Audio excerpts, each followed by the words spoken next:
Hello amigos, for today's video magluto tayo ng steamed egg with rice vermicelli and dry scallop. Tara magluto tayo. So napakasimple lang nito, napaka-healthy, walang daming recados, affordable talaga to sa bulsa. So ano pang inaantay mo? Tara magluto na tayo ng masarap na steamed. So ito ang ating mga ingredients, isang dry scallop, dalawang itlog, isang rice vermicelli, at saka yung chicken broth. Yan ang mga kailangan natin. So, diba, napakasimple. So, yung rice vermicelli dyan, isok mo sa water at saka yung dry scallop hanggang sa lumambot. Hello guys, mag-steam ako ngayon ng rice vermicelli na mayroong dry scallop. So yung dry scallop, sinuko lang siya ng mga around half hour. So ganito na siya.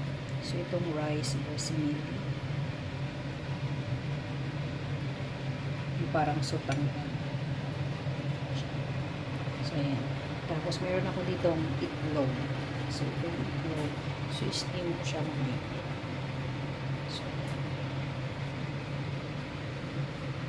So ngayon habang nagpapainit ako ng ating steamer, ayan, kumukulo na pala. So ayan, ayusin ko muna.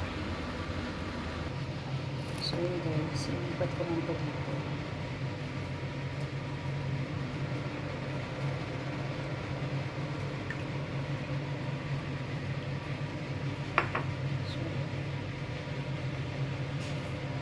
So yung mga nakatusok dyan, ilubog mo.